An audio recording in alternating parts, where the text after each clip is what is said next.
On today's resource review, we're looking at resources to teach electricity at primary level. So will sparks fly when our panel examine the following 3 resources? A comprehensive kit of electrical components, a drama workshop on electricity, and a website of circuit activities.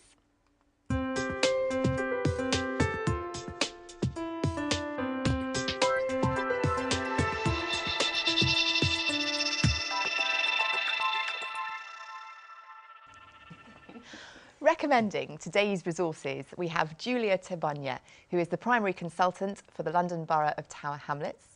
And on the panel today, we're joined by Keith Fox, head teacher of St John's Woolworth Primary School in the London Borough of Southwark. And we have former teacher Dave Smith, who is the ICT consultant and curriculum advisor for the Havering Inspection and Advisory Service.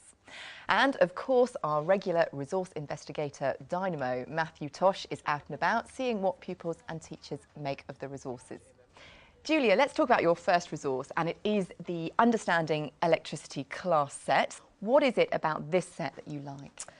I think one of the main reasons that I like it is it solves a lot of the manipulation problems that pupils have in physically making circuits. So you can get to the point of the learning, which is about why you're making the circuits. And it is the best one that I've seen in testing a number of different things on the market.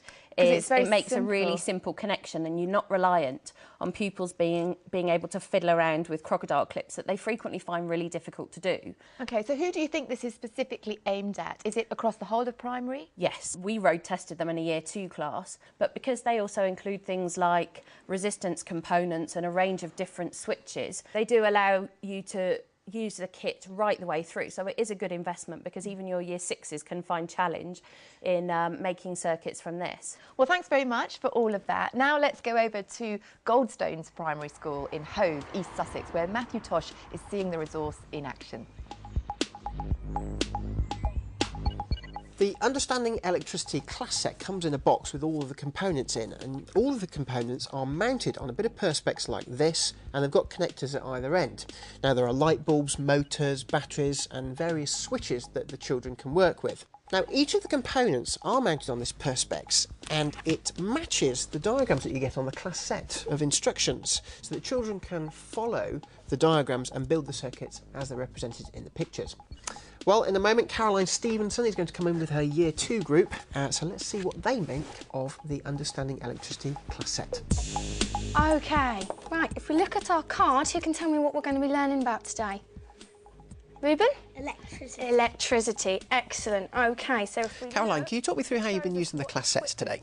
Yep, well today we've done it in groups. We're looking at card 3, which was talking about what happens if we change things in our circuit, how that affects the bulb, and looking at what makes the circuit really work the best. It's still not lit up. Oh, why is it still not lit up? Summer? It's because we need to connect the 2 wires to each end. And what I like about the set is the fact that it's uniform, everything's the same. So the wires are all the same, the light bulb bases and the motor bases, you can see the wire threads going through, so they're really able to follow the path of the electricity. A wire, our bulb. Downsides to the set, I'd say, is that the connections aren't always particularly strong. So if the children move the circuit around, then it comes unpinned sometimes, and the battery holders are quite tight. They really struggle to get the batteries in and out of the battery holders. Well done. Give yourselves a big clap. And so your overall impressions of the product? Really positive. I think it's got some real things going for it. The fact it's all in one box, it's uniform, there's enough equipment for nearly a whole class to be doing the same thing at the same time. I do feel there are things that could be improved on it.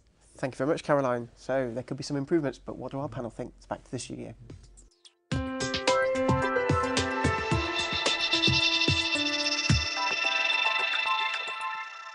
Keith, what do you make of this resource? It is a lovely resource, and there is this whole issue of the way that it connects together, which does make it very simple to use, and you can see it be accessible for any age group. The cost may be prohibitive. you can get the components with the traditional sorts of connections a lot cheaper.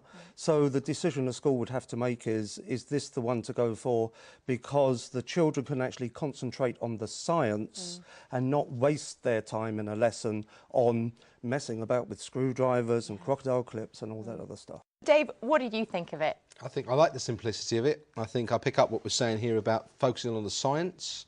I think that's the key to it, having spent many hours doing electricity with classes. Does it bring trying back to find memories? trying to find crocodile clips and you know, batteries that work and bulbs that work. One thing I would say is, are we able to buy additional components? Yes. And you can buy any individual component to either add to it or to replace things, which you can't do for a lot of other kits. So I think that really works as well. But what about the improvements that our teacher thought could be made? I think she has a point in terms of the connections do sometimes come loose, but it's very easy to squeeze these bits back down again.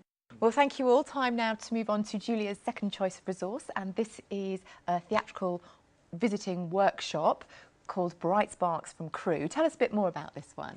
You get an hour and a quarter of a workshop that basically goes through the entire curriculum, but then also way beyond it. So in the example of the Bright Sparks electricity one, the drama leader takes you along the path of looking at how electrons flow in a circuit. So it's a really fun, engaging, high pupil participation type activity with excellence and enjoyment right in the heart of the learning. So it really is enforcing learning. They're not just having a Yes. fun time. No, absolutely not. It could be used as an introductory session, but they also look at, for example, the history of electricity, and they bring a sort of a humour and a value to it that I think are quite unique to this group. Thank you very much. Well, let's go over to another bright spark, Matthew Tosh, when he caught up with Deputy Head Teacher Andrew Rennick at Winns Primary School in Walthamstow to see what he and his Year 6 class made of the workshop. Well, I'm here at the school and I'm about to have a chat with Andy Rennick to see how one of the Year 6 classes here got on with the Bright Sparks workshop. We are going to make electricity. We know electricity is the flow of electrons from atom to atom to... Andy, can you tell me how you've been using the Bright Sparks workshop? Well, they've been coming in to work with our 3 Year 6 classes, working on electricity, and it's a part of helping the children revise and go over work they've done previously in preparing them for their Year 6 SATs. It started with a sort of history of where electricity came from, how it was first discovered. And at one stage of the workshop they became electrons and they were role-playing, being the electrons and moving around. And it was a use of electricity within the home and how electricity gets from power stations through to use in the home. So how's it gone down with the children? They've absolutely loved it. It's been really exciting for them. It's a very sort of hands-on and interactive approach that they have, and something very different to what we would normally do in the classroom. The children are able to come out and really take part in the workshop and role play and things that you can do in the classroom but on a much grander scale.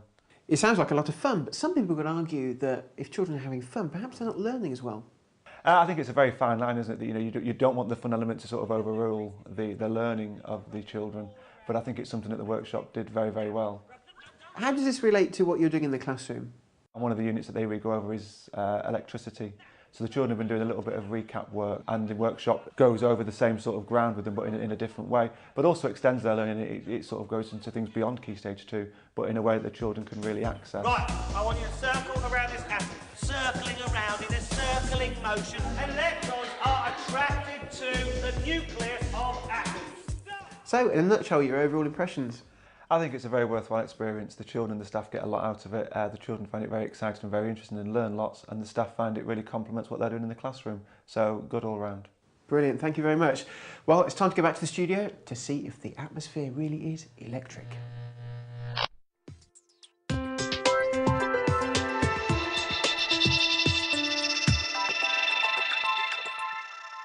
Well, Julia, Bright Sparks by Crewe, that covers really the southeast of England. What if you don't live near them? Well, there are drama groups that work all over the country, and I think they're not hard to find. Ask your local advisors or consultants in the borough, or you could go to one of the science learning centres that exist all around the country and ask for advice there. But generally, word of mouth from teachers who have actually seen things within their own schools is the best way to find out what works. Dave, what did you make of it? Oh, excellent. I have to say, this is the sort of thing that switched me on, pardon the pun, as a teacher in the classroom. Getting children into the hall and bringing a group in like this, working with them and looking at this very kinesthetic approach to learning. It's excellent, really good and inexpensive if you compare it to taking children out on the trip, bringing the group in to work with them. Very good. What do you think, Keith? That is, as you say, it is excellent. That is the way to get the children involved, to get them to remember what you're trying to get them to learn. And you could see the children were so enthused. I think they've got a problem, Crew, because I've looked at their website and I think their website is so unexciting to get across an idea of the sort of stuff that they're doing. They need to do something about that website, because that is another place that people nowadays go searching for the resources that they want for their schools. Yeah, but I think some of the quotes on the website and also in the leaflet that's easy to get hold of do actually tell you the quality of the resource. And again, I'll come back to word of mouth every time. Well, great recommendation there. Now let's move on to Julia's third choice resource, and this is a website. It's called learningsircuits.co.uk. Julia, tell us about this resource. Teachers are frequently looking for a whiteboard resource or a resource that pupils can use in the ICT suite. This is actually aimed at Year 4 and Year 6 pupils, but we've actually used it in class again with Year 2s. It's fairly comprehensive and it goes through looking at insulators and conductors and all the different aspects of circuits.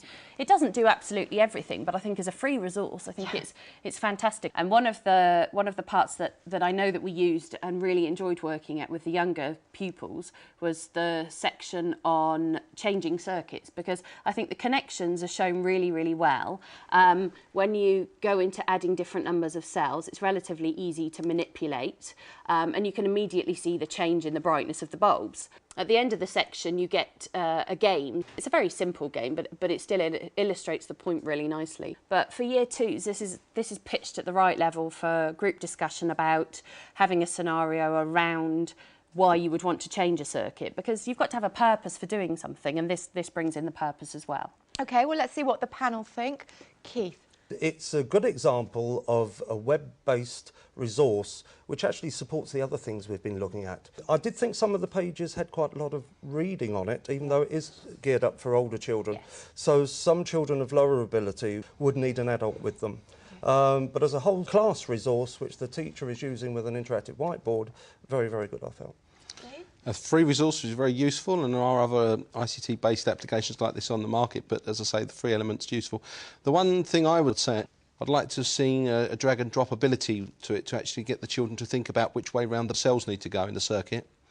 And also, I think, picking up on the point you're making there, Keith, is that quite a lot of text and maybe some sound support. Actually, a lot of the activities are self-explanatory and you can move through them relatively easily without having to read what the character's saying every single time. And as a teacher, you'd take control over how and when your pupils would use it, for depending on their abilities. So I still think it's worth very, a look. Yeah, definitely worth a look to support what's happening. Well, thank you all very much. I'm afraid that's all we've got time for today. But just to recap, the 3 resources that we've looked at are the Understanding Electricity class set from Commotion Group Limited, Bright Sparks Drama Workshop from Crew, and learningsircuits.co.uk from generation.com. For more information on all of our resources that we featured today, go to our website. It's teachers.tv/resource review, or email us resourcereview@teachers.tv. A very big thank you to our panel today, to Julia, to Keith and to Dave. Thank you for joining us, and we'll see you next time on Resource Review. Bye-bye.